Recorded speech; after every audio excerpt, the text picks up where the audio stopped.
En esta parte de pensar la historia, vamos a hacer un ejercicio de análisis de lo que representa la justicia en diferentes momentos de nuestra historia. Porque ya hemos discutido en otras clases cómo el Poder Judicial ha tenido también infiltración de la mafia. Pero por otra parte, hay algún sector del Poder Judicial que no se ha dejado tentar de la mafia.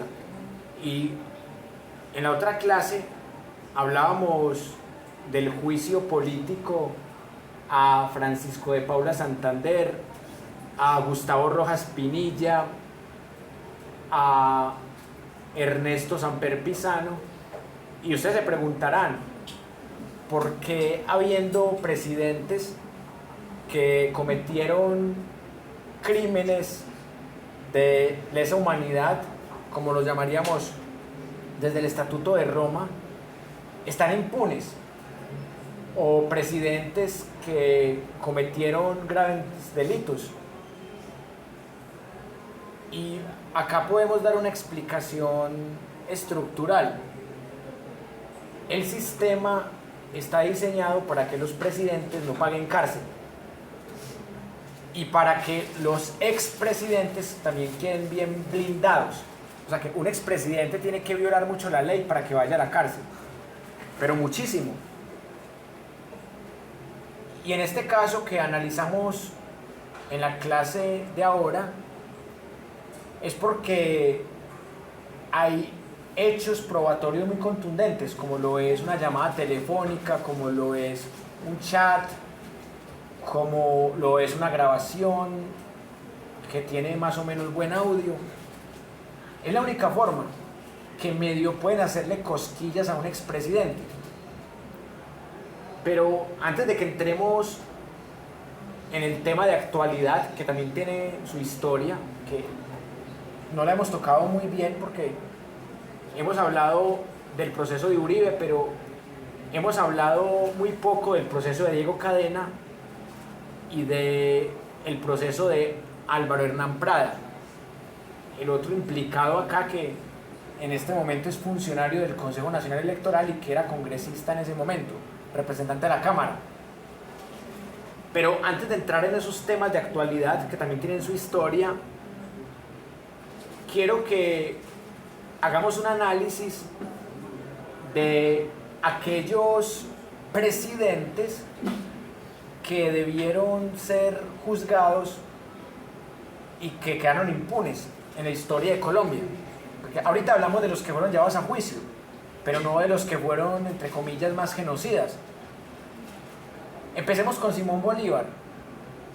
Simón Bolívar asesinó a más de 500 pastusos, cerró el Congreso, se declaró presidente vitalicio en Bolivia, el país que fundó a su imagen y semejanza, dictador del Perú, dictador en Colombia. Y a Simón Bolívar no se le hizo el juicio político, se le hizo fue a Santander, que era su vicepresidente y luego su opositor. Entonces, de entrada, el poder ejecutivo blindado. Otro ejemplo de un presidente que también fue bastante dictador, que salía en el billete de 5.000 pesos, Rafael Núñez. Rafael Núñez también abusó bastante de su poder, montó una dictadura teocrática que indujo a guerras civiles. También dejó un títere como Miguel Antonio Caro al morir. A Rafael Núñez tampoco se le hizo juicio político, ni mucho menos había un poder judicial que lo pudiera frenar. Otro ejemplo, Marco Fidel Suárez, que cometió la masacre a los Astres. Esa masacre hasta ha sido convertida en memoricidio, porque de eso se habla muy poco. Usted va a Bello, a la choza de Marco Fidel Suárez, y no le hablan de esa masacre. Le dicen que no, que él trajo la aviación y que él fue muy buen presidente, que él era muy pobre, que su padre lo abandonó, que es hijo de una lavandera muy humilde, pero no te dicen que él también cometió como jefe de Estado una masacre por la cual no pagó. Otro ejemplo más. ¿Cuál fue el problema? Marco Fidel Suárez. ¿Cuál fue la masacre? La masacre de los Astres, que eso está documentado incluso. Hay otra, la masacre de las bananeras, que esa también la hemos trabajado. ¿Qué dice el compañero? Pero ¿qué hace un presidente para que pase como pasó allá en Perú con Fujimori, que ya no lo busca la fiscalía como en su país, sino que ya lo buscó una Interpol y fue por lavado de activos pues dentro de la presidencia? O sea, ¿qué tiene que hacer un presidente, por ejemplo, acá para que intervenga un ente extranjero? ¿Cometer un crimen de lesa humanidad o cometer un crimen como narcotráfico? Es la única forma. En el caso, por ejemplo, de Uribe, él sí tuvo vínculos con el cartel de Medellín, pero luego se volvió enemigo del cartel de Medellín y se limpió. Y el expediente que lo denuncia no fue tenido en cuenta porque es un actor ideológicamente importante para Estados Unidos. Eso fue lo que salvó a Uribe, y que cuando su familia fue condenada por el tema del cartel de Sinaloa, estoy hablando de su sobrina Dolly, de su cuñada Dolly y su sobrina Ana María, que entre otras cosas está perdida del mapa, no se sabe su paradero. Uribe se logró desvincular, según la teoría oficial, del narcotráfico, pues, aunque acá en Fiscalía dice que Uribe pues, sigue trabajando para el cartel de Sinaloa, pero oficialmente no se ha encontrado la prueba reina, como pasa en este caso de soborno y fraude procesal, que ya están, hay 3 pruebas reinas. El tema de narcotráfico es más difícil, porque hay mucho testaferrato, y un tipo tan rico como Uribe, pues fácilmente puede tener muchos testaferros. Entonces, es difícil comprobar el narcotráfico a alguien tan poderoso. Y también paramilitarismo. Y las masacres de lesa humanidad, los dictadores usualmente se las achacan a sus súbditos, como está pasando con los falsos positivos. En el caso de Fujimori en Perú, el tipo también tiene un expediente muy negro, porque él en su dictadura mató más gente que las guerrillas en toda su historia. Algo parecido a lo de Colombia. Pero Fujimori cometió unos delitos ya cuando tenía más poder. Si los hubiera cometido cuando era joven, de pronto hubiera tenido más tiempo de limpiarse, de limpiar evidencia. Pero hoy día, con tantas comunicaciones, con tantas interceptaciones, es muy complicado uno meterse en el mundo de la mafia, porque fácilmente lo pueden chuzar. Y ahí lo joden a uno. Entonces, pasa algo similar como con Pinochet. A Pinochet solamente lo pudieron encerrar en Londres, Inglaterra, porque cometió el error de asesinar a un ciudadano español, y por eso el juez español Baltasar Garzón lo pudo encerrar más de 600 días, y eso que él era amigo de Margaret Thatcher y todo. Aún así lo pudo encerrar. Pero en Chile, Pinochet, responsable de la desaparición de más de 3.000 personas, no pagó ni un solo día de cárcel, e incluso fue nombrado senador vitalicio, senador de por vida, fue premiado. Entonces vea cómo estos dictadores se salen con la suya. Con Pinochet hay una paradoja muy interesante, que el tipo se muere un 10 de diciembre, que es el Día de los Derechos Humanos, que es algo muy simbólico. Es como pasa con Uribe, que lo mandan a juicio el Día de las Víctimas, y el día que se conmemora un año más del magnicidio a Jorge Eliezer Gaitán, el 9 de abril. Otra cosa muy curiosa. No sé si el señor Gilberto Villarreal lo hizo adrede o fue simplemente un accidente. Habría que preguntarle, aunque seguramente va a decir que fue un accidente. Pero volviendo al caso de la pregunta del compañero, para que a un presidente lo pidan en extradición, ya tiene que ser expresidente. Porque un presidente no se va a extraditar él mismo. En este caso, si a Uribe lo piden en extradición, sería Petro el que tomaría la decisión si lo extradita o no. Pero a Uribe probablemente no lo van a pedir en extradición, porque miren, en Argentina lo está investigando el fiscal Carlos Stornelli, que es muy parecido a Francisco Barbosa, que también lo están acusando de espionaje, de soborno, de politizar la justicia. Entonces, el Barbosa argentino está investigando a Uribe, entonces seguramente no va a trascender.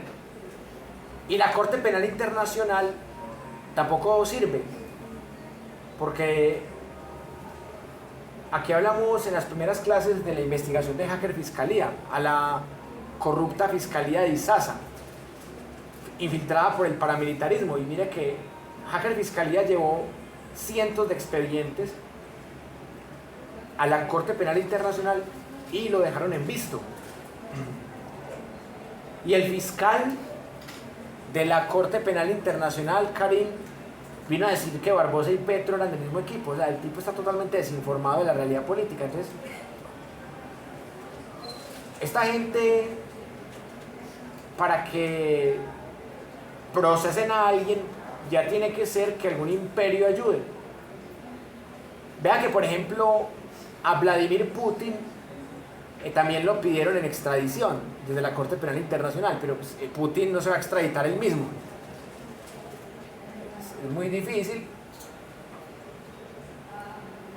Y Rusia tiene un arsenal militar impresionante. O sea, Putin prefiere armar la Tercera Guerra Mundial a dejarse extraditar, o a que él tenga que extraditarse él mismo, o a que le den un golpe de estado y lo extraditen.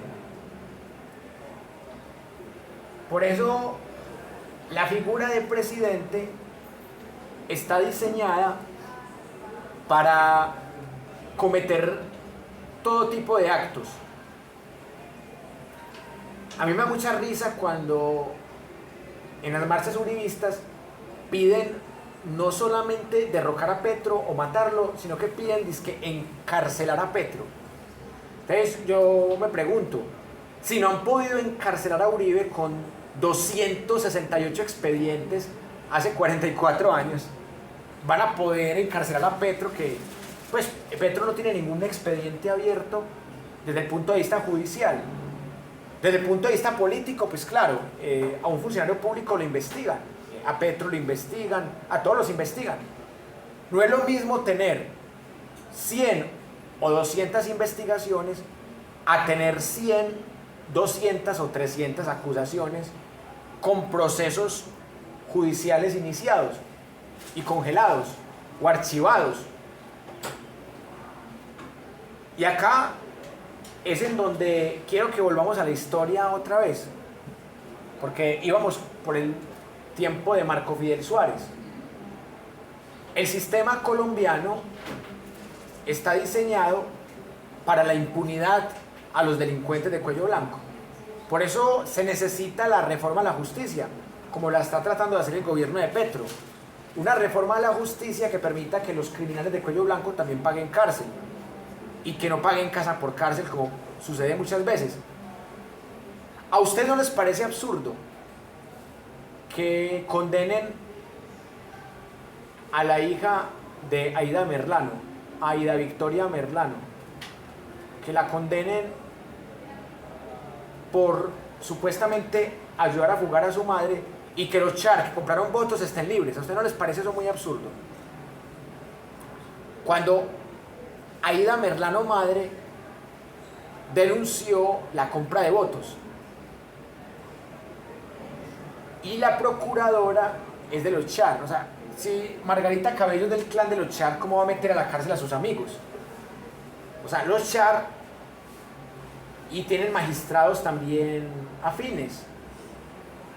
En el caso pues de los que tienen fuero de congresistas, pero los que tienen fuero de alcaldía, por ejemplo, perfectamente los podría destituir la procuradora. Pero ¿cómo la procuradora los va a destituir si son amigos? O sea, hasta enero de 2025 sigue esta procuraduría, y hay que esperar cuál es la terna que va a presentar Petro, la Corte Suprema de Justicia, el Consejo de Estado, y ver el Senado cuál nueva Procuraduría va a elegir, que ojalá que no reelijan a esta, porque sería el colmo que Margarita Cabello aspire a la reelección, pero seguramente lo va a hacer, porque desde allí pueden seguir persiguiendo los enemigos políticos y seguir favoreciendo los amigos políticos, los socios.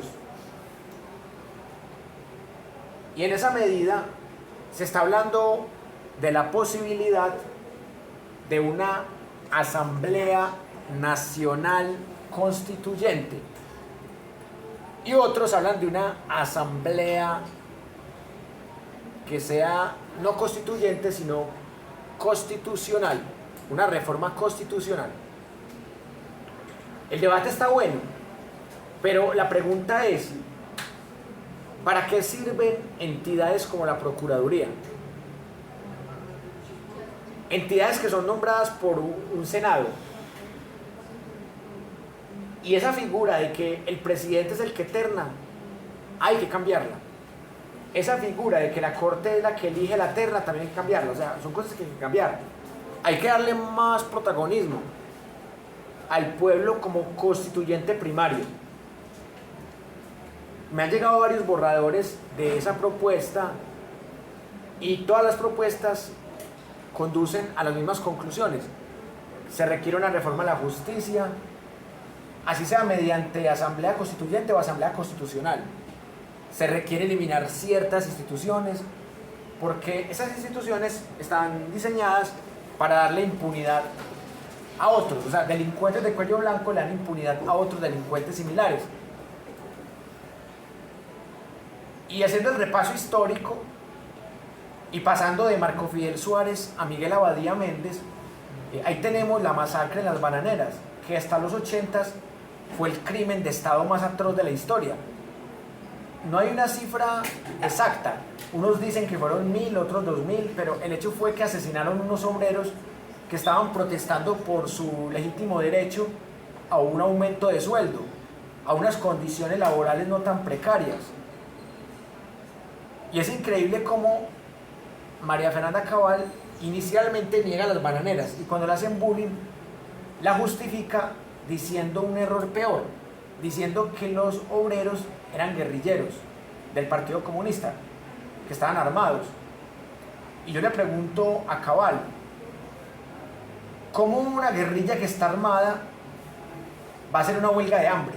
O sea, yo no conozco la primera guerrilla en Colombia o en el mundo que haga huelgas de hambre, porque una guerrilla es una fuerza irregular, una milicia armada que no tiene como métodos de protesta esos métodos que aparentemente son pacíficos, la huelga de hambre. ¿Y cómo iba a ser la protesta que indujo lamentablemente a la masacre de las bananeras algo del Partido Comunista si el Partido Comunista colombiano se funda en 1930 y la masacre fue en 1928?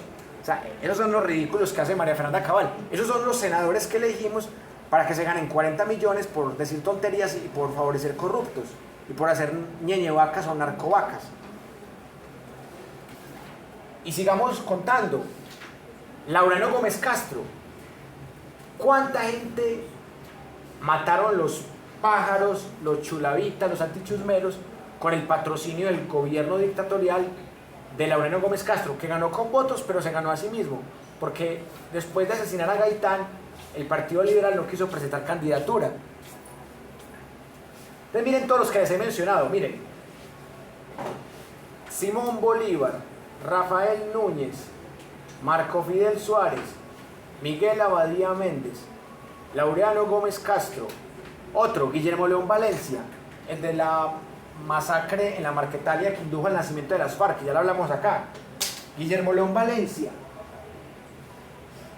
Julio César Turbay Ayala, el del Estatuto de Seguridad Terrorista, el mismo que decía robar en sus justas proporciones. Por eso su nieto se robó billoncitos de pesos en sus justas proporciones de la salud en épocas de COVID. Ahí está embalado el Turbayito, el delfín Turbayito.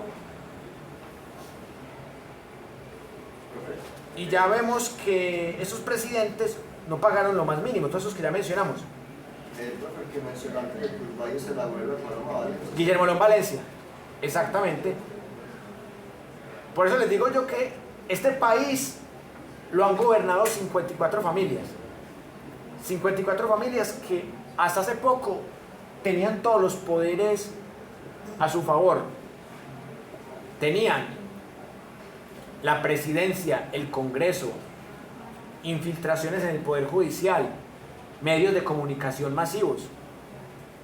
Son 54 familias las que han montado presidentes en la mayoría de las veces. Decían que el único presidente de cuna pobre era Marco Fidel Suárez, y es verdad, o sea, él era de cuna pobre, pero cuando llega a la presidencia ya era rico, porque él fue funcionario público, él fue ministro y tuvo otros cargos importantes antes de ser presidente. Entonces venden el mito de que, ay no, el único presidente pobre que hemos tenido es Marco Fidel Suárez. Será pobre de cuna. Es que ni siquiera podemos decir eso de Gustavo Petro, porque Gustavo Petro también es pobre de cuna, clase media baja. Pero Gustavo Petro, cuando llegó a la presidencia, ya era un hombre rico, porque ya había sido alcalde, ya había sido senador, ya había sido representante de la Cámara. No digamos que es un hombre multimillonario, pero sí es un hombre rico que vive bien, más allá de la deuda que pueda tener, o del patrimonio que pueda tener. Pero decir que Petro es un presidente pobre, pobre de cuna, sí, lo digo que Marco Fidel Suárez, pero ni siquiera Petro.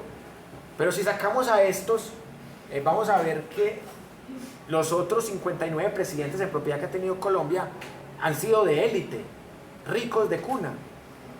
Y algunos que fueron presidentes también tuvieron padre presidente, como el caso de Mariano Ospina Pérez, que viene de la descendencia de Mariano Ospina Rodríguez, o Alfonso López Pumarejo, que tuvo su hijo Alfonso López Miquelsen en la presidencia, o el caso de Misael Pastrana y Andrés Pastrana.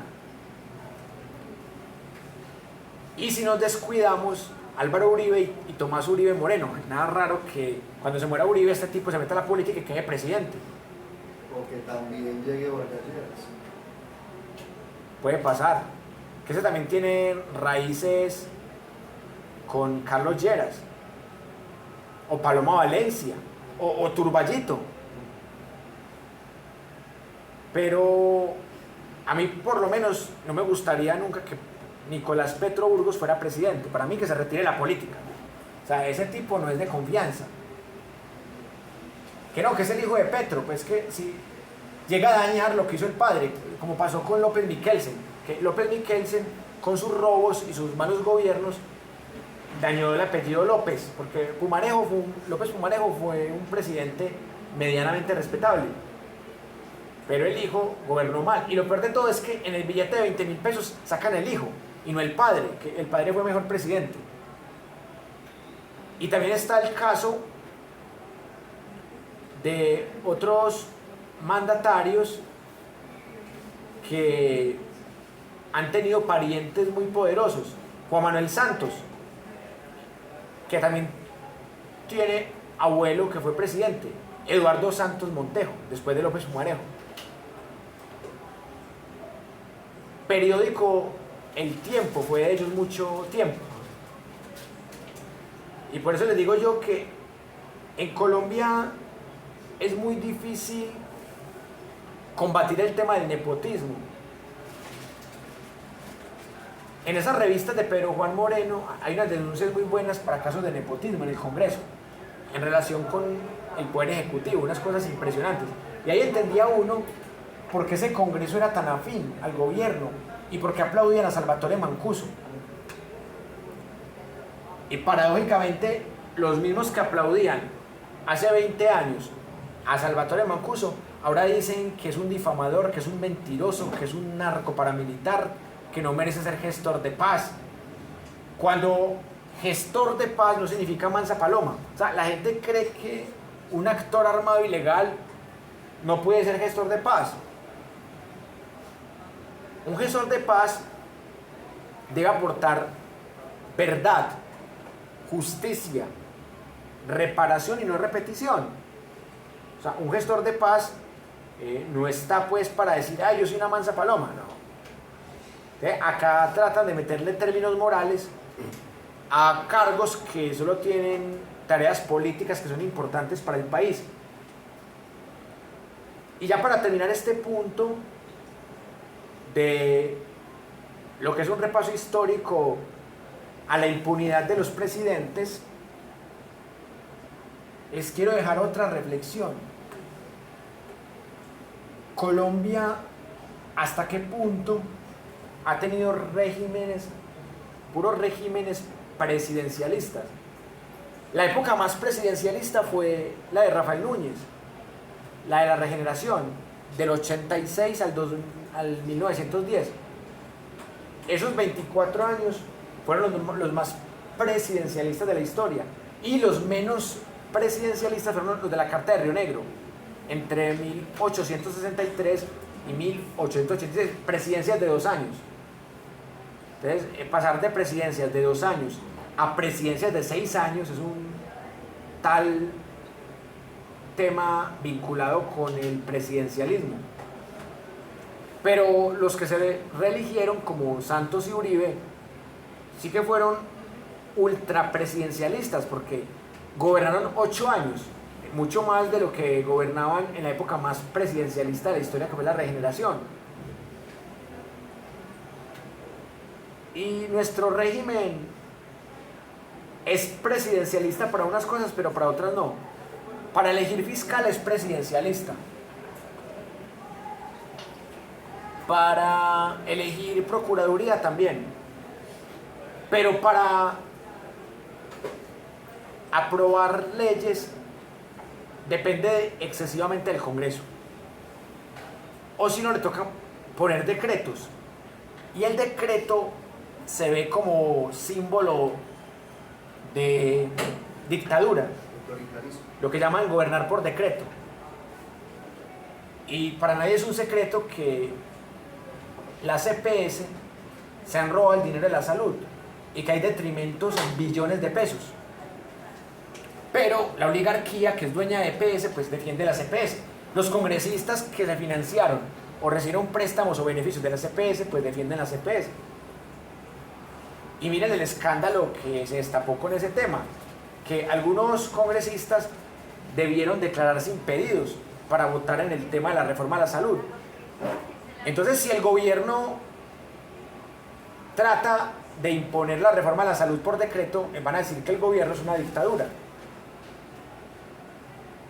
Pero el gobierno puede decir que estas EPS están atentando contra el derecho a la vida, se están lucrando a costas del riesgo de que la gente pierda la vida.